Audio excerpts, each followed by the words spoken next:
Well, it's 11 o'clock and let's get Okay. started. Good morning. My name is Jan Schmitz and I'm from the Edmonton Pride Seniors Group. It's November 17th and thank you all for attending our Aging with Pride discussion group for the two LGBTQIA plus seniors and their allies. Thank you too to our partners, SAGE and the Pride Center of Edmonton. Before I introduce our speaker, I must acknowledge that we are located on Treaty 6 territory and respect the histories, languages, and cultures of First Nations, Métis, Inuit, and all First Peoples of Canada, whose presence continues to enrich our lives. Two housekeeping items. Firstly, I must let you know that this session will be recorded for future use on our YouTube channel.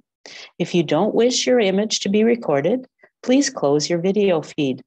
Secondly, may I remind you of the code of conduct outlined in your Zoom invitation. And now, with great pleasure, I would like to introduce our speaker.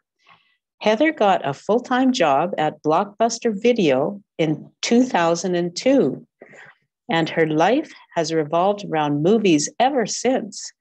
She soon ditched the polo shirt and khakis to work at an alternative video spot in Old Strathcona and co-owned the Videodrome from 2009 to 2013. Following the video store era, Heather went on to program workshops and events for local independent filmmakers at Fava programming department. In December of 2021, she was hired as programming manager at Metro Cinema, where she gets to put her knowledge of film to good use full-time. Heather also holds a degree in sociology, a diploma in photography, and is passionate about community building, celluloid photography, and walking. Over to you, Heather. Hello, thank you so much for having me. This is really great. And yeah, that's basically who I am. I have been, living a life that completely revolves around film for my adult life.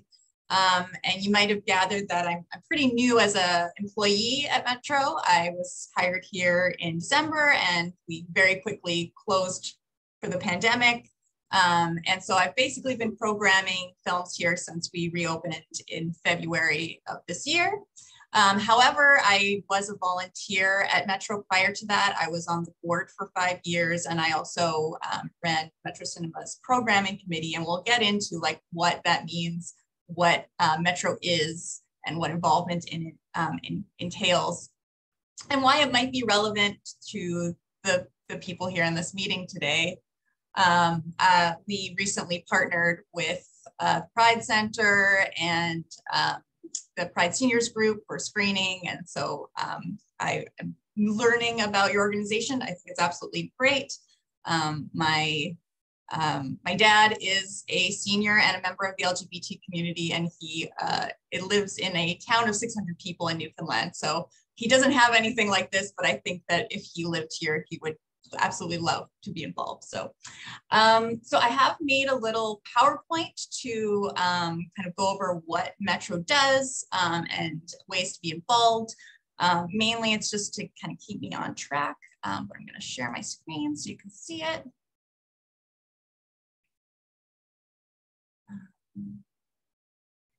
Okay, can everyone see that? Just a sec here.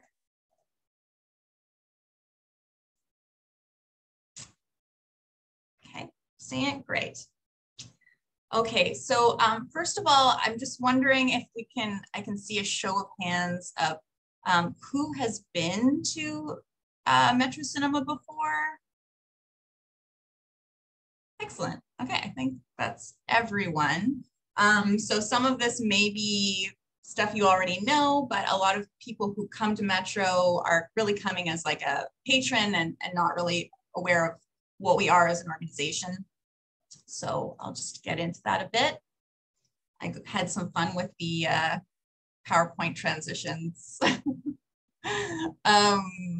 Okay, so what is Metro? So just to go a little bit into the history, I don't actually know exactly when Metro began because it has kind of had different names in the past and operated as in different styles of programming. But certainly we've been around since the 80s, if not earlier, depending on kind of like what you call Metro cinema. And definitely the goals of Metro have evolved over time as the industry and art form of film have changed. So for many years, Metro existed to provide screening opportunities for films that were otherwise impossible or near impossible to see locally. So they were not mainstream enough to be played in mainstream theaters. Obviously, film as a access to film at home was a lot more limited. Maybe your video store wouldn't carry these films, or they would be limited in their availability. And so I think kind of inherent in that was always this idea that there are films that are less mainstream and therefore representing kind of marginalized voices.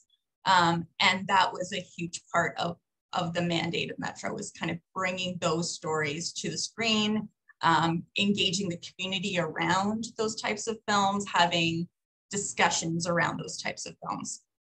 So that's still very much a part of what we do, but obviously film accessibility has changed entirely, right? A lot of films are now available through streaming services, and it's just a very different world, even in terms of what gets funded to be made, what independent film looks like, all of those kinds of things. So what I have here is just what we have on our website in terms of our mandate. So we are a community-based not-for-profit society devoted to creating and fostering opportunities for the exhibition of diverse, unique, shared viewing experiences in Edmonton, Alberta, Canada. So to expand on that a little bit, our emphasis has really shifted from making these films available and creating a community experience around film. So film has moved to the private sphere a lot of the time, people watching them in their own homes by themselves. And we are trying to engage community around film as an art form and a form of communication and fostering dialogue. So we believe that film and media arts are significant art forms.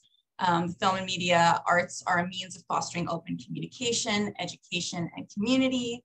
Film and media arts should be inclusive and accessible to everyone. What we do, we program a diverse blend of film and media arts by presenting educational, independent, cultural, and innovative works. We facilitate engagement and interaction between audiences and the content by offering additional resources and interactive experiences. We provide diverse opportunities for individuals or community groups to curate series, host film festivals and special events, and screen their own works. We operate with the ongoing assistance of a large volunteer base, keeping our programming as affordable as possible for our patrons while also providing an opportunity for them to get more involved with us. So what does all that look like? I've just kind of quickly put together some images to kind of distinguish our different streams of programming. So we present every month new films that you're not going to see in mainstream cinemas. These are usually films that are coming out of the festival circuit, critically acclaimed, often international films. So I've just given 3 examples of movies we have coming up here. The first picture is Tilda Swinton in a film called The Eternal Daughter. This is by a British director, Joanna Hogg.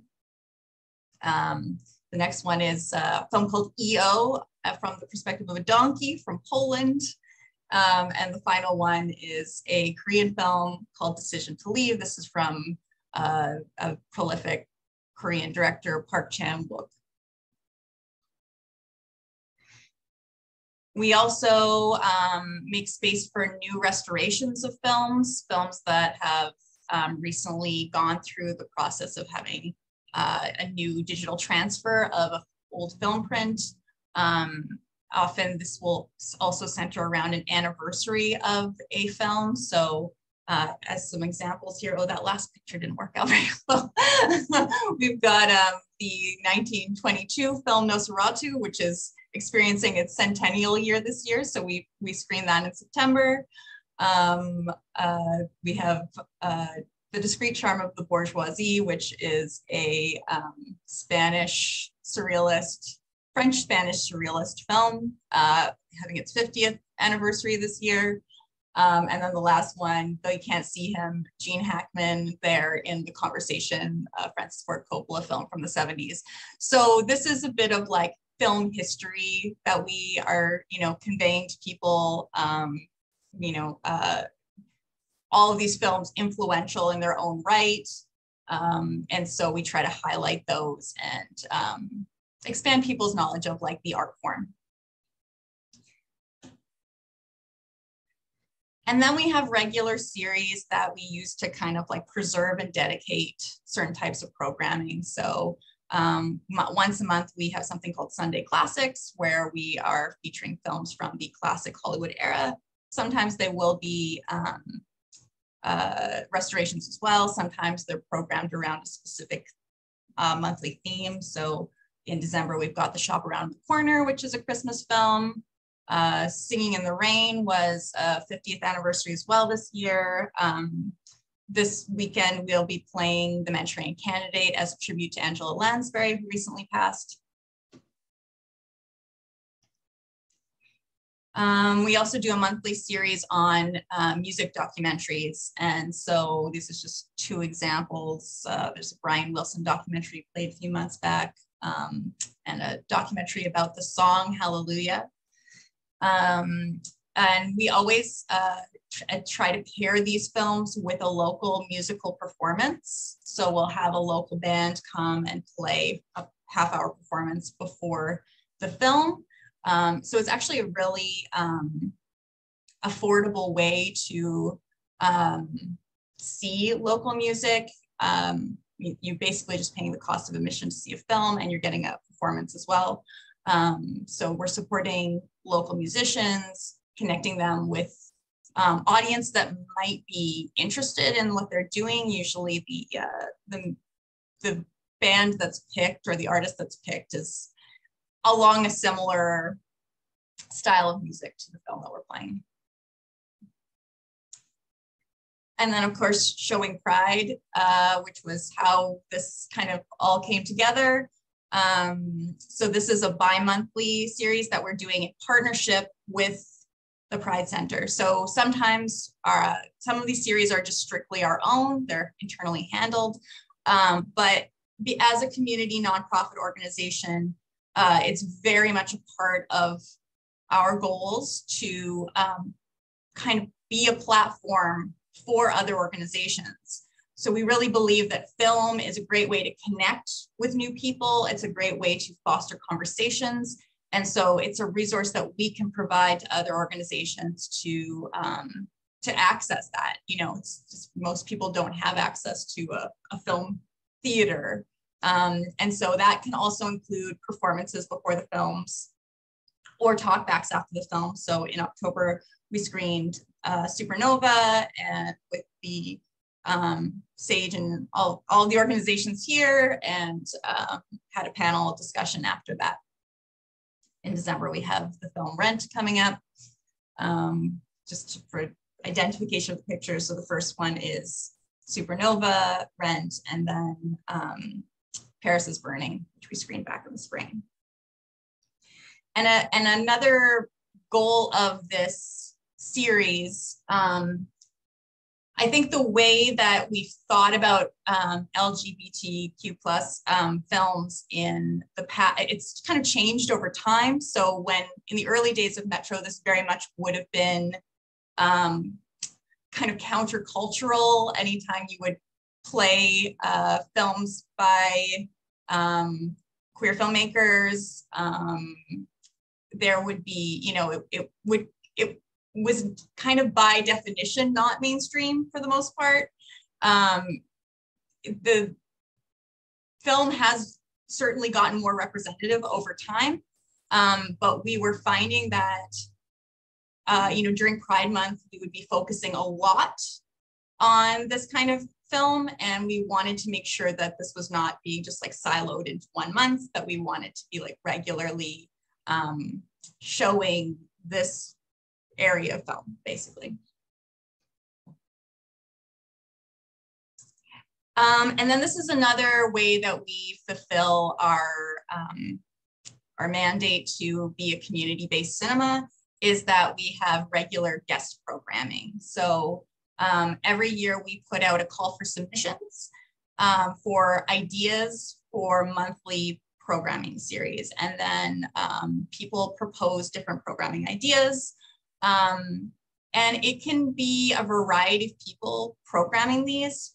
We have a committee that selects the ones that we want to move forward with. And sometimes it's just, someone is a huge fan of Japanese animation and knows everything about it and wants to pick a bunch that we can screen within a particular month. And if they have identified that they know what they're talking about, that they can contextualize these films well, that's really all that's required.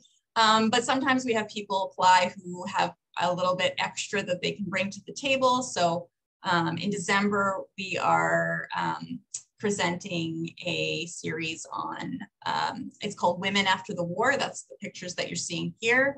And we have a university academic who is specifically focusing on how women were represented in Hollywood cinema in kind of like post-war America.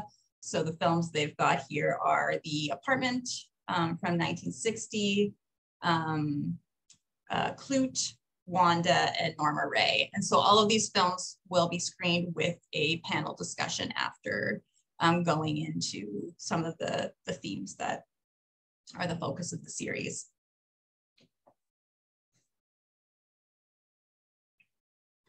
So that is just a very brief overview of kind of the different things that Metro does. But that's really just to get started on this side of things, which is like how we can get folks like you involved, because as community-based cinema, we want people, representatives of all different communities, to be actively involved in the organization. And obviously people who are passionate about film and what we do, of course, is important as well. So there's, a variety of ways that you can come out, support, or actively kind of engage in the stuff that we do. Base level is just coming to see the movies, of course. If you're someone who plans on coming to see a lot of movies, we would encourage you to get a silver screen membership. This is $300 to see virtually everything that we put on in a year. So one thing I didn't mention is that we do rent out the theater, and some of our rentals, you would not be able to use your silver screen membership with them, but by and large, the cost of the silver membership will get you far more than, if you were going to basically like four or five movies a month, it would be more than worth it. So, and then that, as a silver screen member, you can immediately opt in to be a society member of our organization. So as a nonprofit, we do have society membership. And there's a few different ways you can gain access to that. As I mentioned, silver screen membership, a donation of $100 or more, or 12 hours of volunteer time, I believe, is the current standard. So once you have done one of those three things within a calendar year, then you can opt into membership. And that allows you to vote at our AGM for our board of directors. And that AGM is actually coming up, I believe, on, don't quote me on this, I think it's November 25th. But it's right away. So if you are just interested in seeing more of the that side of how Metro operates, that is open to the public. You can come and check it out. You can ask questions about, kind of anything, basically, about how we make certain decisions, how we allocate our budget. I mentioned volunteering. So there are a number of ways you can volunteer at Metro. You can come and work the front of house and give out popcorn. We actually have designers who volunteer to do custom posters for all of our films. And then of course you can join a committee. So we have multiple standing committees that help us operate. We have a programming committee, and they are the people who go through that selection process with guest programmers. A guest programmer is a type of volunteer. We consider that's a lot of volunteer time that goes into that planning. And so we would consider those people volunteers as well. We also have a committee for fundraising, a committee for audience development, so outreach, reaching audiences that we currently aren't. We really feel like we screen films for virtually everyone, and not everyone knows that they can find something for them here. So just finding ways to access those communities. And then for those who are like very interested in the behind the scenes operation and management of the organization, they can, become a board member and be actively involved in that. So obviously we encourage getting involved in other ways first. But yeah, that's how as I got involved. I was on the board for 5 years. So that is what I have to say. But I'm really interested in hearing from folks here on their experience of what we do, of what they would like to see. In particular, I'm really curious to hear if you've experienced obstacles to coming to Metro or being involved, whether that's not being aware of what we're doing and we're not doing a good enough job of communicating what we're doing, whether it's like very functional, like there's, it's very difficult for you to get to us, or there's obstacles within the building. And then additionally, what kind of programming you would like to see. Oh, there we go. I already have one in the chat. Do you want me to read this out, Jan? Do you want to jump in here? Whatever you prefer, Heather. If you want to read it, please go ahead. Okay, so I'm just reading it just a sec here.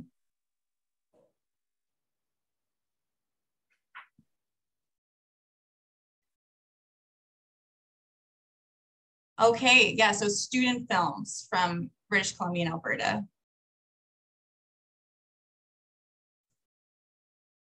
Sorry, I'm not sure what this next one means. I would say let's open it up to chat. Yeah. Okay. Could we maybe not share your screen and we could see more people if they're waving their hands or wanting to jump in there? Sure. And I think the chat that Sydney wrote, she would like a program idea suggestion. During COVID, it felt like the connection between British Columbia and Alberta was a bit damaged. The UBC Department of Theatre and Film, seeing films of their students or staff may be an LGBTQ theme. Jokes re BC Wine and Alberta Gas. So I think Sydney has a story to tell there. Sydney, do you want to speak up about your comment there? Hi there. It just occurred to me, I don't know if you all noticed this, but there was some bruising stuff during COVID about, and just before, about how Alberta and BC were relating. And I just thought it might be kind of cool to do some things that kind of, welcomed that film influence and maybe lightly joked about BC Wine and Alberta Gas, because those are two of the things that people got very sharp about during COVID.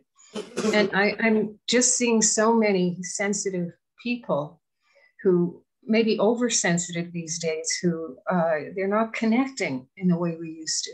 So it would be just a little suggestion perhaps for a program that we might be easily happy to support. I know everyone on this coordinating group just loves student performances and loves the U of A, and UBC is just doing some incredible work. So yeah, it's kind of a vague, wordy suggestion I'm making, and I came in late, but it also could be sessions that Jan and Larry do on this format that would connect with it. So I think it could help both organizations to kind of build a bridge, rebuild something other than the Coquihalla Highway between here and Vancouver. That's a really interesting suggestion. It makes me think of a few different things. So first of all, we do occasionally do collections of local student work. It's been a little while, and I think that's probably also because of the pandemic has made it harder for student films to be made, right? But we actually do have a screening coming up this week that's very cool. There's an organization called Girls in Film and Television. So it's a branch of Women in Film and Television. And so they train, you know, preteens and teens on filmmaking. And then they've actually made like an entire hour-long film where, you know, there's an adult directing it. And then you have like a bunch of youth working to put this film together. So, and I believe that's just like free by donation. It also just reminded me, not exactly connected to what you're saying, but we also have a collection of local films coming up as part of our monthly series called Homegrown Cinema, which focuses on Alberta made work. And it's a collection of shorts by director Trevor Anderson, who he recently released his first feature, which we screened here before I changed my mind, about a young non-binary kid in Red Deer in 1987. Full disclosure, I acted in that movie in a very small role, but it is a really, really cool film. And so he got his start making shorts for LGBT festivals around North America. And his collection of shorts is really, really remarkable. And so that's coming up on November 28th.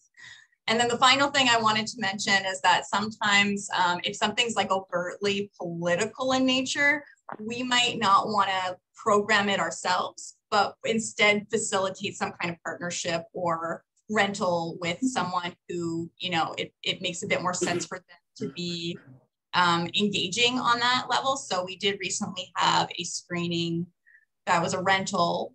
So they rented the theater and they screened a film called No Visible Trauma about police malfeasance in Calgary. And then they had after a discussion and stuff like that. So we're not afraid to touch those things, but sometimes it just makes more sense for the people who are like more actively involved in that to kind of take the reins and yeah. Makes sense. Well, thanks for that, Sydney. I remember the news when people with Alberta license plates were in BC and they were receiving threatening notes on their windshields and their cars were being attacked. It wasn't a very nice time. Thanks for that comment. So we have a few comments. I see we'll go in this order. We'll start with Guy and then we'll take Eric and then Larry. So please go ahead, Guy. And Roy is also on the list. Heather, thank you so much for the fascinating presentation. I just wanted to answer your question about barriers.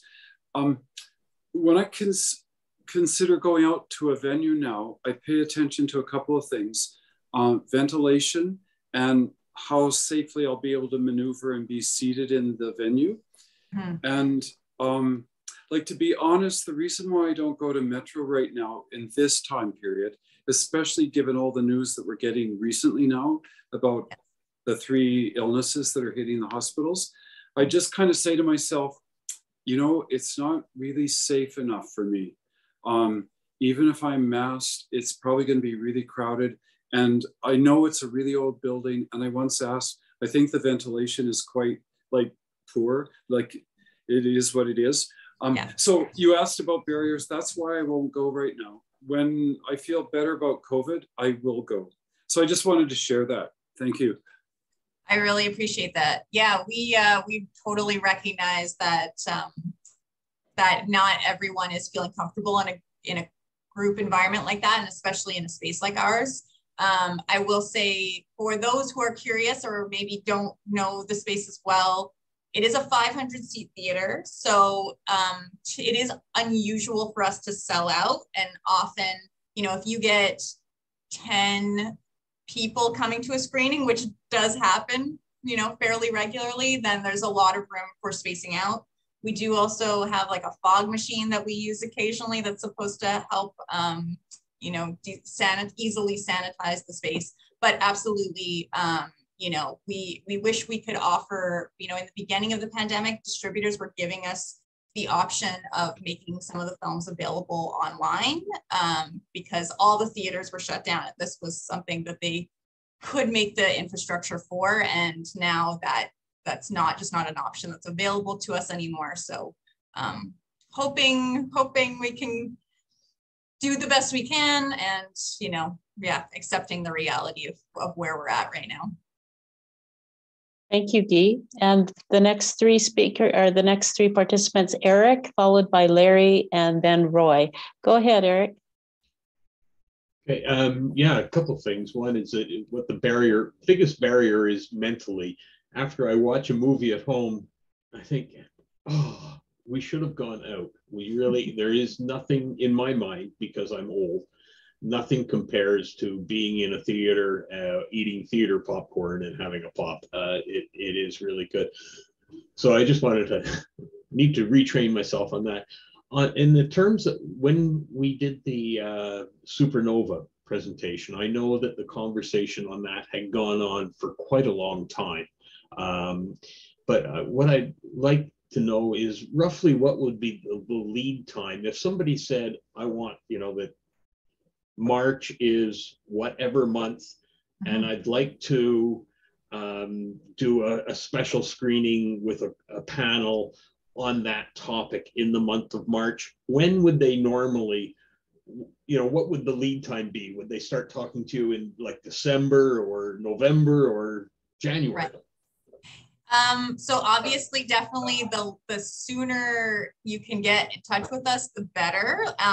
Like, we do sometimes plan things quite far in advance. We recently had the campus food bank approach us about doing a screening on, I believe it's Food Insecurity Day, which is in May. So, you know, that is like far, far, far away. And in terms of my programming, I'm not thinking about May yet. We don't really have any, we have, you know, except for a couple of regular festivals that happen in that time, we don't have any rentals happening, but we can just say, yes, absolutely, let's do that screening. And then we can start talking about the details down the road. That said, usually about 6 weeks in advance is a pretty safe bet. Like right now, I'm finishing the December programming right now. I'm starting to work on January. Just the 6 weeks kind of guarantees there's probably not a ton of rentals around that time. And especially if you're not like specifically locked into a specific day, you know that you want to do it within a week or something. It's pretty safe. Yeah, so anytime between forever and 6 weeks, and then if it's even shorter than that, then it doesn't hurt to ask. We might just say, unfortunately, it's not going to work out this time, right? So. Okay, thanks very much. Thanks, Eric. Larry, please go ahead.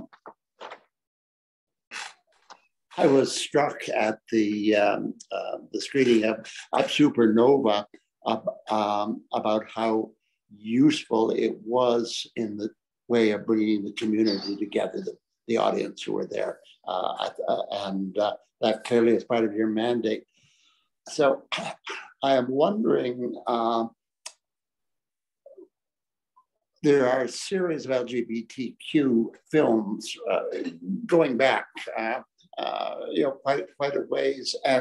The present Pride Center, you showed 3 of them. How frequently is that done, and are they always followed by or preceded by sort of open discussions and panels? That's a great question. So yeah, right now we do those bi-monthly. So we would have one, and they're typically the last Thursday of the month. So we had one in April. Can't remember exactly when we started. I think it was April, June, August, October, and now we have one coming up in December. And they don't always have an added component, and that's, I think, mainly due to capacity limitations of the organization. So if you had an idea for added content for a particular film that they've selected, then it wouldn't hurt to reach out, and if you wanted to collaborate with them. We kind of collaborate with them in terms of programming. So if we know that there's like a new restoration of something coming up that would fit well with their programming, or a new release film, we will send it their way. And then ultimately they, as an organization, are the ones that pick the films. So if they pick certain things, and this is only 6 times a year, you know, we still have other films that we would certainly, you know, depending on the, you know, historical relevance and quality and all of those things, like we will, you know, take all those other films and program them on our own as just regular Metro programming. Yes, well, we'll certainly communicate with the people at Pride Center, who are one of the partners of Aging with Pride. So, yeah. Thank you, Larry. We'll hear from Roy, followed by Joan, and then Robert. Please go ahead, Roy. Thank you. And I wanted to ask Heather a couple of questions, if I may. A couple of things is, I'm not sure what kind of social media outlets you are using to keep the public informed of what your listings are. But I know that, like ourselves, Aging with Pride has a monthly communication that perhaps you could dovetail into that to outline what is upcoming in the next month or two, particularly if it's of interest in a specific area. I know that Sage also has a similar communication, and particularly for the Hollywood classics, that might be a group that would be very interested in that outlet. So I do find it, Metro is not top of mind for me because it's hard to find you. So your website is great. I don't see a huge Facebook presence by yourselves. So that's something, I don't know whether you want to go down that route, but it's something to consider. I was just wondering as well if you are connected at all, or would consider being connected to the Edmonton International Film Festival. I go to that regularly, and it's always at the Landmark downtown, but I never see that Metro is hosting any of those films. And it might be an idea to bring in more revenue or whatever. All very great points. Thank you. I love the idea of being in the newsletter and just sending you the films that might be relevant to your audience and getting them in. And same with Sage.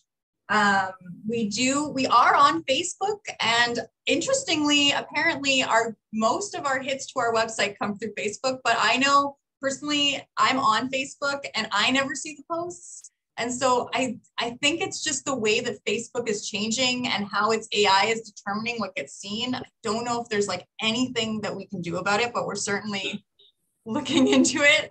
And then the last thing, ICE. Yes, so the Edmonton International Film Festival, we do occasionally work with. I think primarily they want to be a downtown festival. So they like kind of having all of it. And, you know, every year there are discussions about whether they want to host screenings here, and we're very much open to it. And in this past season, we did do one screening of theirs. It was like an encore screening of 2 of the films on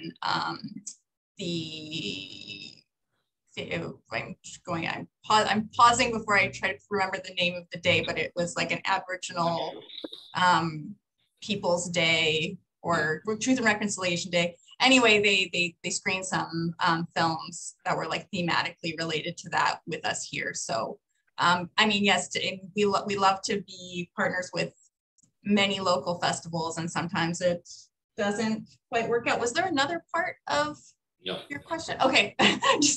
But definitely I appreciate you letting us know that where some of our messaging is not getting through. I will mention, I don't know if anyone here is someone who actively uses a Google Calendar. I feel like there's like just a deep divide between people who love them and use them and people who have no desire at all to use a Google Calendar. But we are currently working on making our calendar shareable to people's Google Calendars. So you could just click a link, say add calendar, and then you will always see what we're playing on every night for the next, 2 to 4 weeks. So that's, I think, a really exciting way to, and then each event will have the link to the website listing right in it. So you can find out more about what each thing is. Thanks, Roy. Joan, did you want to give a comment? Or? Yeah, for sure. Hi, Heather. This is all awesome. I'm just curious about the transformation from digital to celluloid and how that affects you. I assume that you're showing all the films still on celluloid, or maybe a little bit of both, I'm not sure. And the restoration part of it is all very interesting to me. If you have time to chat about that, if you have any more. And the other thing is, when people submit films to you, are they digital, and then do you have to go backwards? This is a great question for me. I don't know if you caught the introduction to me, but celluloid film is a personal passion. So most of what we screen now is digital. That transition happened in around 2012.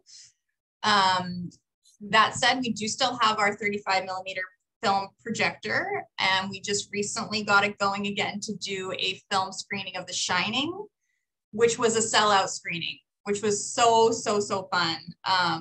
And so we would like to do that from time to time, but definitely it is a bit cost prohibitive. So in the days of film, it was still very expensive to ship film from theater to theater, but it was a little bit more manageable because you would be getting it from like the next theater down the line. And now they're generally like, there's only a few theaters in the world at this point who are playing them. And so you kind of have to pay to get it shipped from who knows where. And so yeah, it adds to our costs. So it kind of limits what we can screen on film. But that's also, I think, a huge part of, the history of film is very important to us. And this is how we grew up watching movies, right? I think even, younger people forget how recently that transition really happened. So with people, if we have like a local filmmaker and they've shot something on film, like that's easy. And they can screen it with us.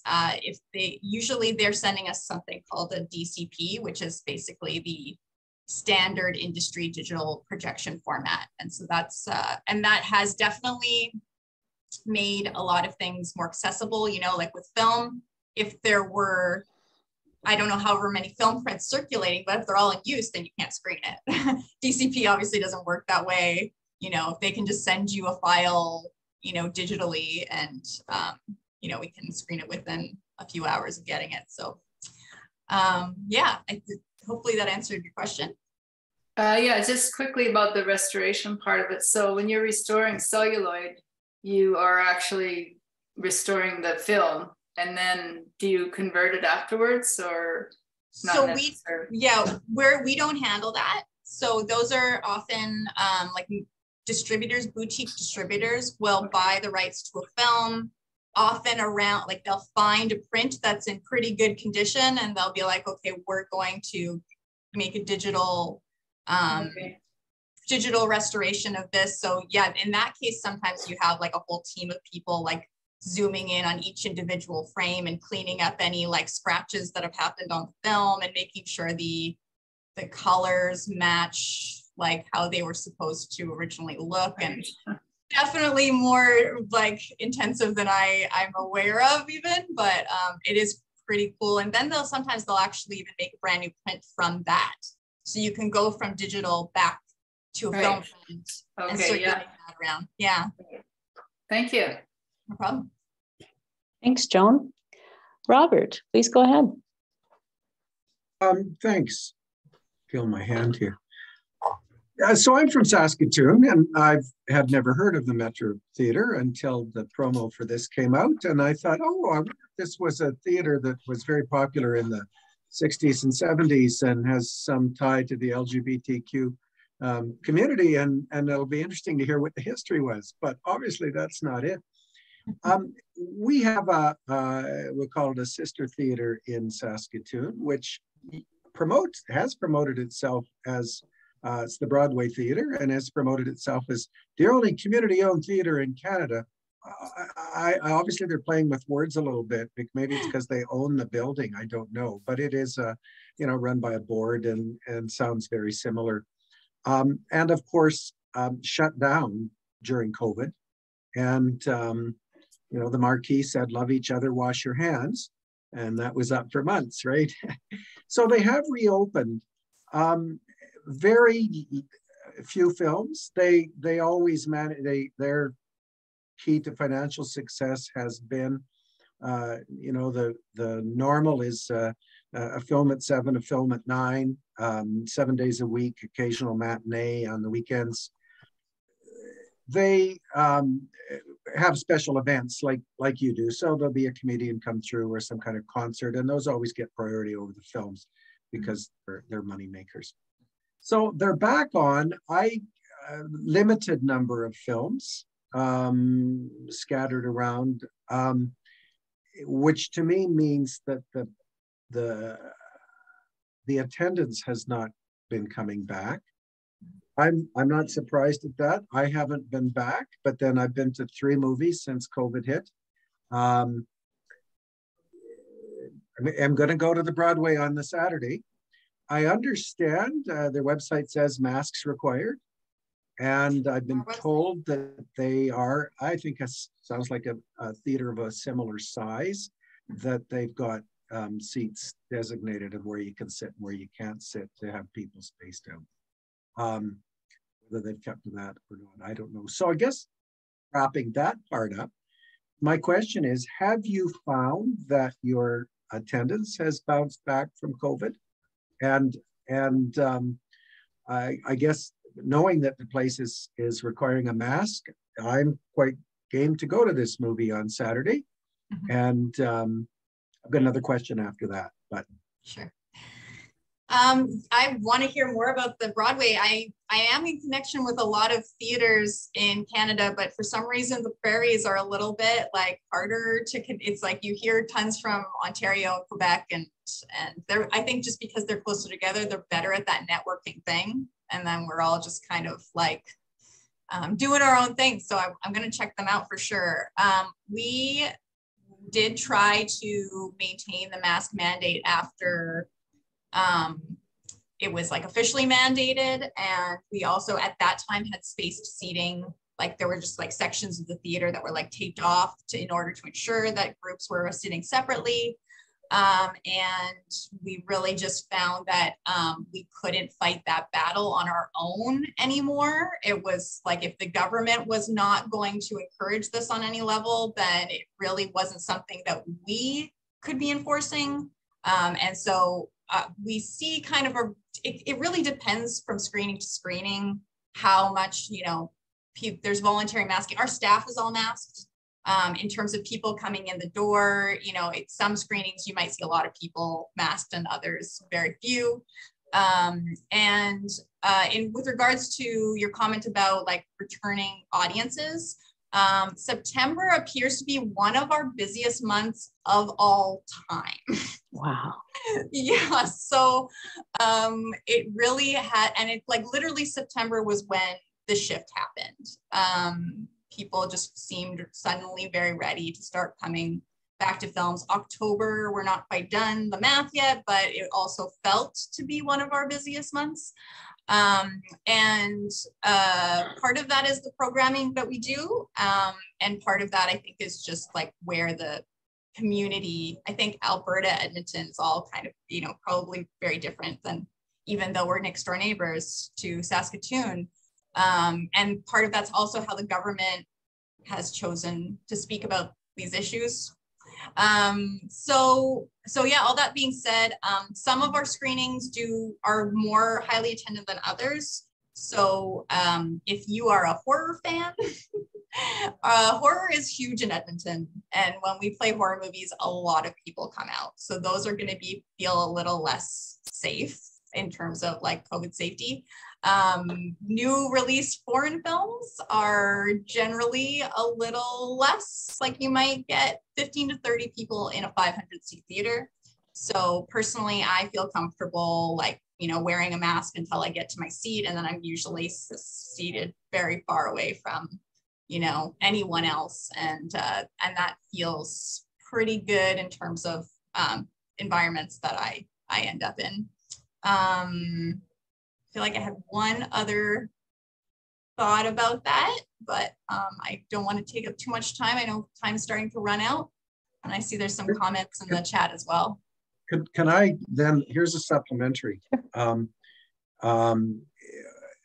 Interesting that you talk about the horror. The Broadway is starting on Friday, they're calling it the Fantastic Film Festival. So I think got something like 10 days full of what I thought was sci-fi and horror movies, neither of which interest me.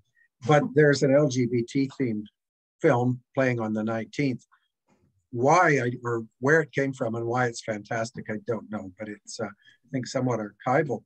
But interesting enough, a few years ago at the Victoria Film Festival, there was a film called 2 for 1, and they called it the first trans romantic comedy, and starring Gavin Crawford, and made in Victoria. And it was I thought great. I thought, well, this should be in mainstream movies. This is a really entertaining movie. So I go to the Broadway to suggest that maybe they bring it in.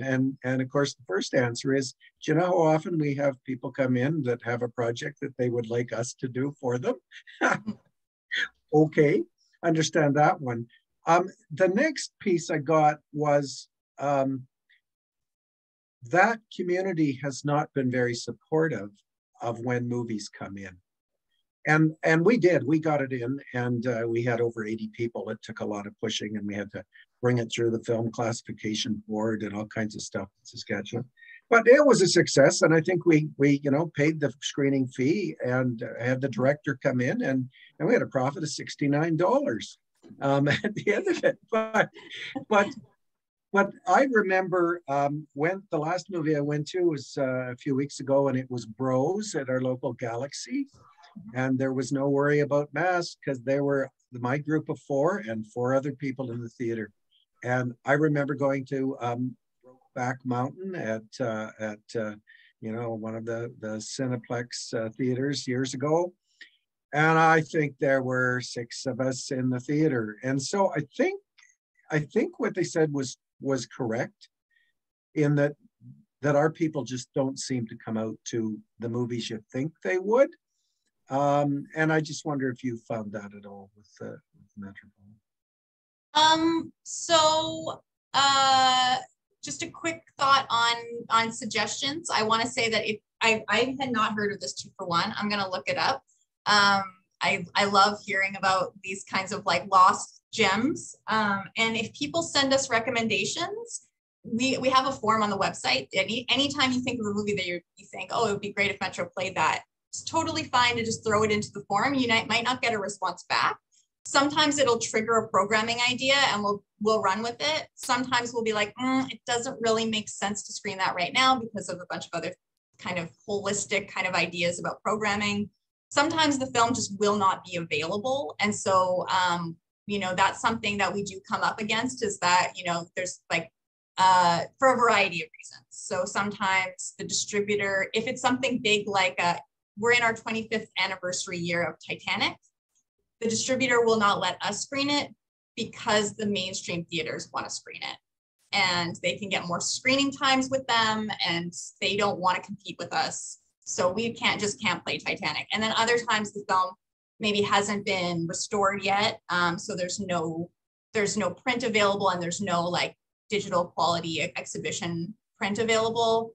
Sometimes no one even knows really who owns the film. And so we can't screen a film unless we can find the rights owner and pay them. And then to add even more to the mix, we have like a major Canadian distributor that recently stopped distributing, but they still own all those films and they're in negotiations with someone else to take over that catalog. So there's about a dozen films of theirs I want to play in the next 2 months, and there's just no one I can talk to get those rights. So it is a very complicated thing, but please send recommendations when you have them. With audiences, some of our most regular customers are seniors.